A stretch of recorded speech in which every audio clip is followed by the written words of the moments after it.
Question பேப்பர்லேருந்து ஒரு some தான் பார்த்துடலாமா. ஸோ இந்த சம் வந்து டைம் அண்ட் ஒர்க் பேஸ் பண்ண ஒரு சம்.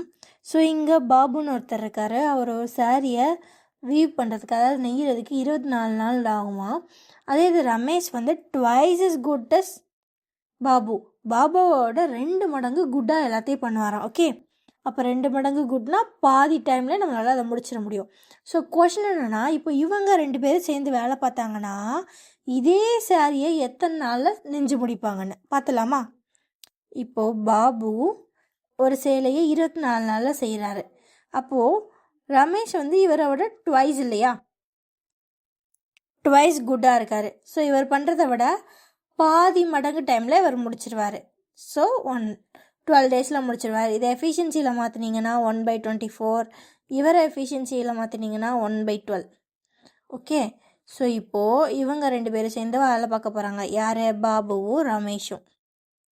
ஸோ 1/24 + 1/12 எத்தனை நாள் வேலை பார்க்க போகிறாங்க தெரியாது, அதான் நம்ம கண்டுபிடிக்க போகிறோம். ஸோ இதுக்கு ஒரு சரியை நான் இதுக்கு பண்ணலாமா. ஸோ இப்போ கிராஸ் மல்டிப்ளை பண்ணோன்னா 24 × 12. ஸோ 1 × 12 12, 1 × 24 24 = 1. ஸோ இன்ட்டு எக்ஸ் இருக்கும். So 12 + 24 36. 36 divided by 12, 24 × 12 × x = 1. 1 12s are 12, 3 12s are 36, 1 3 is 3, 8 3s are 24. So x by 8 = 1. Therefore x = 8.